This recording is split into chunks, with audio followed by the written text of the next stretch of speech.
जय हिंद। आज मैं आप लोग को क्लास 10 का सबसे इम्पोर्टेंट चैप्टर जो लेसन 6 यानी त्रिभुज यानी इसको हम लोग ज्योमेट्री बोलते हैं। अक्सर लड़के इस चैप्टर को पढ़ने से डरते हैं, आगे ही हार मान जाते हैं। ये सबसे बड़ा चैप्टर है, ये सबसे हार्ड चैप्टर है, ये हमको समझ में आने वाला नहीं है। लेकिन मेरा मानना है पहले ही हार मान जाने से कोई चीज़ का सोल्यूशन नहीं है। कैसे तो बोला जाता है कि डर के आगे क्या है, जीत है। पहले आप कोशिश कीजिए, उसके बाद देखिए। अगर आप अच्छा से इसको देखिएगा, समझिएगा, तो बिल्कुल आपको 1% का दिक्कत नहीं होगा। खुद आप अपने आप बना लीजिएगा। क्यों? क्योंकि जब आप मेन होता है थ्योरी, अगर आप थ्योरी अच्छा से कोई चीज़ का अगर थ्योरी अच्छा से जानते हैं तो आपको क्वेश्चन बनाने में कोई दिक्कत नहीं होगा। पर लड़के करते क्या है, थ्योरी को उतना ध्यान नहीं देते हैं और बस डायरेक्ट क्वेश्चन और आंसर के पीछे लगे रहते हैं। लेकिन मेरा मानना है आंसर के पीछे मत भागिए, आप उसको अच्छा से समझने की कोशिश कीजिए। जिस दिन आप क्वेश्चन को अच्छा से समझने लगेंगे तो आप अपने आप उसको बनाने लगेंगे। चलिए, ये जो है हम सारे जो चैप्टर जो है लेसन 6 जो है उसको टाइप बाई टाइप क्या किए हैं, बांट दिए हैं। टाइप 1, टाइप 2, टाइप 3, जैसे लगभग ऐसे 9 को टाइप होगा। अगर आप मेरा 9 टाइप अगर अच्छा से पढ़ लीजिएगा तो क्लास 10 का पूरा ज्योमेट्री जो है आपका पूरा क्लियर हो जाएगा और उसके बाद कोई आपको प्रॉब्लम नहीं होगा। जैसे हम आपको इधर दिखे हैं लेसन 6 त्रिभुज यानी ट्रायंगल टाइप 1, ये जो सारे क्वेश्चन जो है टाइप 1 का है। अब टाइप 1 को हम कहेंगे, आप स्क्रीनशॉट क्या कर दीजिए, ले लीजिए। आप अपने नोट में, अपना बुक में, अपना कॉपी में क्या कर लीजिएगा, नोट कर लीजिएगा। अब इसको स्क्रीनशॉट ले लीजिए, तब हम बाकी से सारे क्वेश्चन क्या करेंगे, हम बताएंगे। उसके बाद पहले हम थ्योरी बताएंगे, उसके बाद हम क्वेश्चन बताएंगे। आप स्क्रीनशॉट आप इसको ले सकते हैं। चलिए, उम्मीद है आप ले लिए होंगे स्क्रीनशॉट। चलिए, अब इसको मिटाएंगे। उसके पहले हम आपको थ्योरी बताएंगे, उसके बाद सारे क्वेश्चन बताएंगे। चलिए,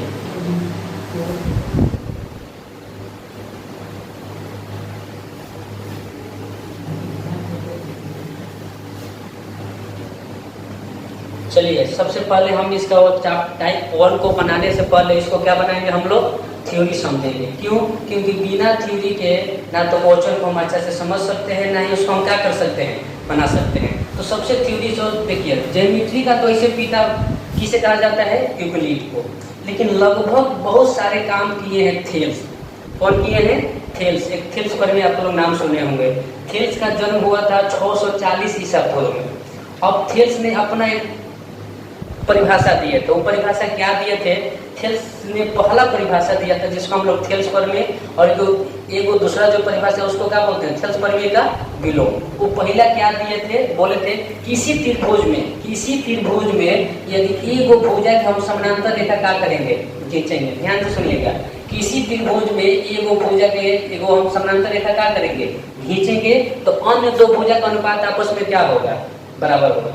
अन्य दो भुजा का अनुपात आपस में क्या होगा, बराबर। कोनो एगो भुजा का हम समानांतर रेखा क्या करेंगे, अगर हम खींच देंगे तो। अब चलिए, जैसे मान लीजिए त्रिभुज एबीसी होगा। एबीसी है, समानांतर का मतलब क्या होता है, कातर लेके के भी नहीं मतलब के समानांतर का मतलब क्या होता है। समानांतर मतलब क्या सोच करेंगे, बराबर। ऐसा नहीं, समानांतर का मतलब बराबर भी हो सकता है, बराबर नहीं भी हो सकता है। जैसे मान लीजिए अभी ये 5 सेंटीमीटर है और ये कितना है, ये भी 5 सेंटीमीटर। तो क्या ये दोनों एक दूसरे के समानांतर है कि नहीं है? नहीं है। क्यों नहीं है? क्योंकि एगो सोया है, वो क्या है, खड़ा है। समानांतर का मतलब एक दूसरे एक जैसा, ऐसा रेखा जो एक दूसरे को कभी न काटे, जितना हम बढ़ाएं उसको काटे। जैसे मान लीजिए इसको हम बढ़ाएंगे तो ये एक दूसरे को क्या करेगा, काटेगा कि नहीं काटेगा।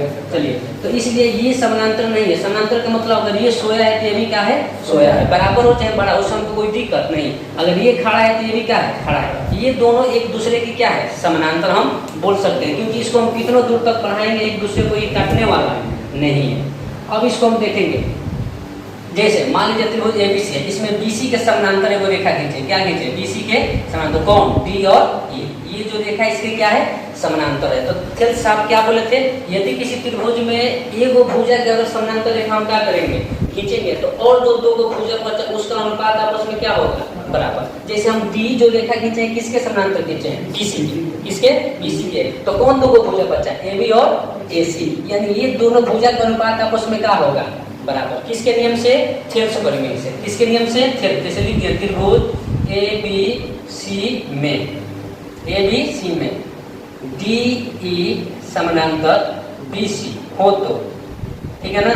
यदि त्रिभुज एबीसी में डी समानांतर बीसी हो तो थेल्स प्रमेय से क्या हो जाएगा, एडी बाटा डीबी। अनुपात का मतलब क्या होगा, बाटा, यानी हर दोनों भुजा का अनुपात आपस में क्या होगा, बराबर। एडी बाटा क्या हो जाएगा, डीबी बराबर, यानी क्या होगा, ए बाटा ईसी।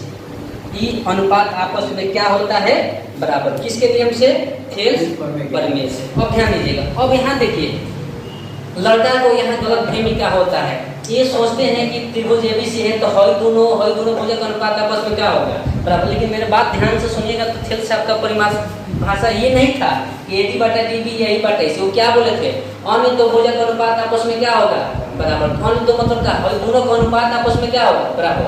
वो कहे थे कि जो इधर होगा वो ही इधर, अगर दोनों छोटा छोटा लेंगे दोनों का होगा छोटा का, जब जैसा तब तैसा, याद है ना। अगर मान लो कोई बड़ा का और का ले लिया छोटा का, तो जब है बड़ा का छोटा का दोनों का है, बड़ा का और छोटा का होने का कुछ भी हो सकता है। लेकिन 90% लड़का यही जानते हैं कि एडी बाटा डीबी यही बाटा इसी। आदमी लिखने के लिए लिख देता है क्योंकि अनुपात लगता है, लेकिन होने का कुछ भी हो सकता है। लेकिन जो इधर होगा वो ही उधर होगा। जैसे मान लीजिए हमारा मन कर रहा था कि एबी बाटा क्या लेंगे, एबी क्या ले लिए, बड़ा का, और क्या ले लिए, छोटा का।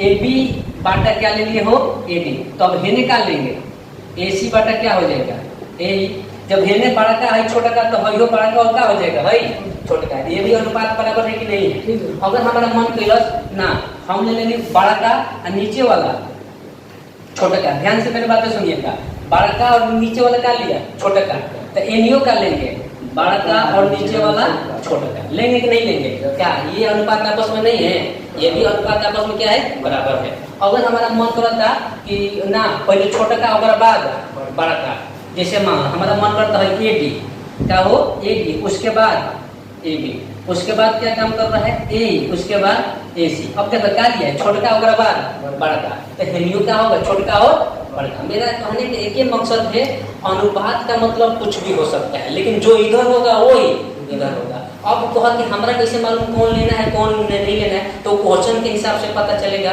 है कि नहीं, कौन लेना है कौन नहीं लेना है, जब जैसा तब तैसा, है कि नहीं। तब जैसे ये हो गया थेल्स प्रमेय, क्या हो गया, थेल्स प्रमेय। अब एक होता है थेल्स प्रमेय का विलोम, थेल्स प्रमेय का विलोम। थेल्स प्रमेय विलोम मतलब उसका उल्टा ना हो। हम अक्सर बोलते हैं आम बराबर महुआ तो महुआ बराबर आम, होगा कि नहीं हो। तब देखो ध्यान से, भाई समानांतर, ये मतलब ये अनुपात बराबर कब हुआ है, जब भाई डी बीसी के क्या है, समानांतर, है कि नहीं। अब यहाँ भी लड़के फंसते हैं, लड़का सोचता है कि त्रिभुज एबीसी में डी जो हमेशा बीसी के समानांतर देगा ना। हो सकता है त्रिभुज अगर अलग बना दिलस, थोड़ा सा उल्टा टाइप के एबीसी दिलस, ठीक बानो। अब हम समानांतर किसके खींच दिए, एसी के, किसके समानांतर खींचे, भाई जो डी जो एगो रेखा खींचनी ये किसके समानांतर है, एसी के, है कि नहीं। तो अब दो भुजा का अनुपात क्या होगा, आपस में बराबर होगा। कौन दो भुजा का अनुपात, एबी और बीसी, एबी और, क्यों, क्योंकि डी जो है किसके समानांतर है, एसी के। तो हेकर जब समानांतर रेखा खींचे तो वही दो भुजा बचल, ये दोनों भुजा का अनुपात आपस में क्या होगा, बराबर। अब अनुपात का मतलब जानते बड़ा, कुछ भी जो इधर होगा वही उधर होगा कि नहीं होगा। अब कोई चाहे इसी को ऐसे लिख दे, ऐसे बदल दे। ज्योमेट्री में फंसने का कारण क्या है कि लड़का फिगर के अंदर फिगर देता है, ध्यान से उसको समझता नहीं है, रटता है, रटना नहीं तो समझिए। अब मान लो फिर सब क्या बोले थे कि अगर किसी त्रिभुज में एक भुजा के समानांतर, वो थोड़ी बल रन की बीसीए के समानांतर खींचिए, कौन एक भुजा के समानांतर रेखा हम क्या कर सकते हैं, खींच सकते हैं। तो अन्य दो भुजा का अनुपात आप उसमें क्या होगा, बराबर। जैसे मान लीजिए हमारा आपकी एबी के समानांतर खींचनी है, डी रेखा खींचनी है, डी, ये जो डी है किसके समानांतर है, एबी के। तो अब त्रिभुज के दो भुजा बचा, कौन दो भुजा बचा, एसी और बीसी। हाँ, तो ये दोनों भुजा का अनुपात आपस में क्या होगा, किसके नियम से, थेल्स प्रमेय से। बात समझिएगा, जो जिसका समानांतर होगा अन्य दो भुजा बचेगा, ओकर अनुपात आपस में क्या होगा, पर होने का कुछ भी हो सकता है, वो क्वेश्चन के हिसाब से आपको हम लोग को पकड़ना है। क्लियर है कि नहीं क्लियर। अब थेल्स प्रमेय हो गया, अब इसके बाद हम समझेंगे थेल्स प्रमेय का विलोम। थेल्स प्रमेय का विलोम, तो थेल्स प्रमेय का विलोम का मतलब का, एक उल्टा, जैसे ये होगा तो ये होगा, तो ये होगा तो ये होगा। अब थेल्स प्रमेय है, ये क्या था, हमारा पहला थ्योरी क्या था, थेल्स प्रमेय। अब पढ़ेंगे हम लोग थेल्स प्रमेय का विलोम। तो थेल्स प्रमेय का विलोम का मतलब एक उल्टा, जब समानांतर था तो अनुपात बराबर हुआ, तो अब अनुपात बराबर होगा तो क्या हो जाएगा, समानांतर होगा कि नहीं होगा। तो तो अब यहाँ देखो ये कहता है यदि किसी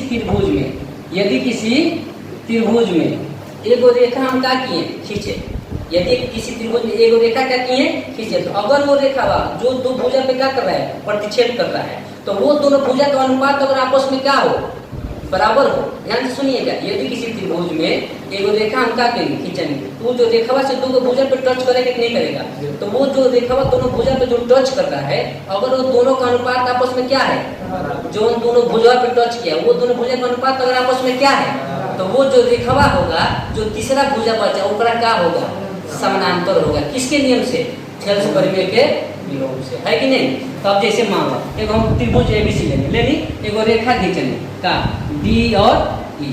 अब ध्यान दियो समानांतर नहीं बोला है, समानांतर नहीं बोला है, कहता है कि यदि एक त्रिभुज एबीसी में डी एगो का लेनी रेखा, तो रेखा खींचला से एबी और एसी का अनुपात आपस में क्या होता है बराबर होता है। तो जब एबी और एसी का अनुपात बराबर होता तो रेखा जो है कौन तीसरा भुजा कौन है, तीसरा भुजा बीसी, यानी ये जो रेखा होगा तीसरा भुजा के क्या हो जाएगा समानांतर। समानांतर का चिन्ह है, किसका चिन्ह है समानांतर को, जब दोनों भुजा का अनुपात आपस में क्या होगा बराबर। ध्यान से देखिएगा, तब ऐसे लिखेंगे यदि त्रिभुज ए बी सी में न हो, त्रिभुज ए बी सी में एडी बाटा डीडी एई बाटा ईसी हो, तो अब बताइए अगर ये दोनों भुजा का अनुपात आपस में क्या हो बराबर हो, तो थेल्स परिमेय के विलोम से हमारी जो रेखा होगा किसकी भुजा के क्या हो जाएगा समानांतर होगा कि नहीं होगा।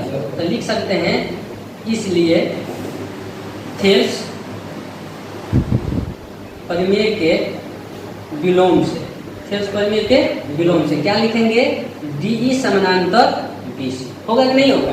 थेल्स परिमेय के क्या होगा विलोम से डी समानांतर बीसी। तो ये दो थ्योरी अगर आपके दिमाग में अगर अच्छा से बैठ गया तो आप लगभग 3 गो टाइप आराम से क्या कर सकते हैं बना सकते हैं। टाइप 1 भी बनेगा, टाइप 2 भी बनेगा, टाइप 3 केवल 2 नियम। पहला नियम क्या है थेल्स परिमेय। थेल्स परिमेय क्या कहते हैं यदि किसी त्रिभुज में एक रेखा के समानांतर रेखा खींचेंगे तो अन्य दो भुजा बचा दोनों भुजा का अनुपात आपस में क्या होगा, तो दोनों भुजा का अनुपात कुछ भी हो सकता है, जो इधर होगा वही बड़का छोटा या छोटा बड़का या छोटा छोटा या उधर छोटा छोटा जो भी हो सकता है। अब क्वेश्चन के हिसाब से पता चलेगा कौन लेना है कैसे लेना है, ठीक है।